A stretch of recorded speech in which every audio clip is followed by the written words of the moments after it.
Sussex slipped to another defeat in this season's Friends Life T20 as they fell to a 7-wicket loss to Essex at the Brighton and Hove Jobs.com ground in Hove.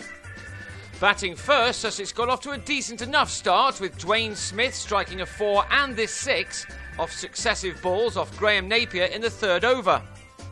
That, though, was also the over in which they lost their first wicket, Matt Machin edging behind before he'd trouble the scorers.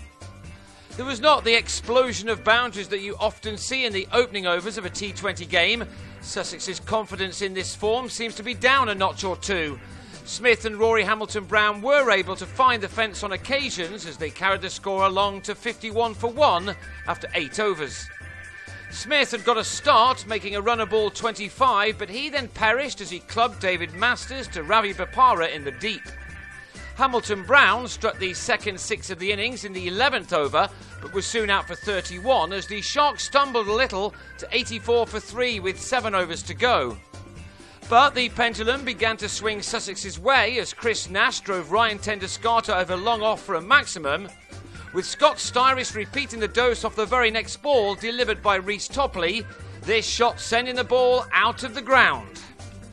Styris tried to repeat that shot next delivery, but this time the ball hit the top of his bat and he was caught by Greg Smith for 22 at 110 for 4 in the 16th over. 2 overs and 14 runs later, Nash, also on 22, got right under a shot off Sean Tate to offer Masters a simple enough catch, leaving it to Michael Yardy to try to set a challenging total with a couple of late 4s. But he was one of 3 wickets to fall in the last over. He was bowled by Topley, who then had Will Beer held at long off a slow full toss. And the innings was ended with a wicket of Ed Joyce as Topley finished with figures of 4 for 26, with Sussex making 146 for 8 from their allotted 20 overs. In recent matches, Essex have relied on their openers, Hamish Rutherford and Smith, to get them off to an absolute flyer, and that's exactly what they did here, as they soon became big favourites. Rutherford smacked these 2 maximums off the first 9 deliveries he faced, while Smith also cheekily uppercut Chris Jordan over 3rd man as the runs came at a real rate, Jordan's 2nd over costing 19. Indeed, 60 runs had come off the opening 5 overs and the last one of the power play was hit for 18 more as Rutherford raced to an incredible 50 off only 21 balls. One he celebrated with his 5th 6 in the same over bowled by Chris Liddle. He had taken this game away from Sussex in an instant. And the hitting didn't stop there. Smith had simply had to watch and admire his New Zealand teammate, but he too played some incredible shots, turning himself into a left-hander when facing Nash.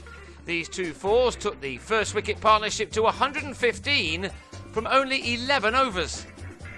Smith was out at the start of the 12th, giving debutant Callum Jackson something to celebrate behind the stumps.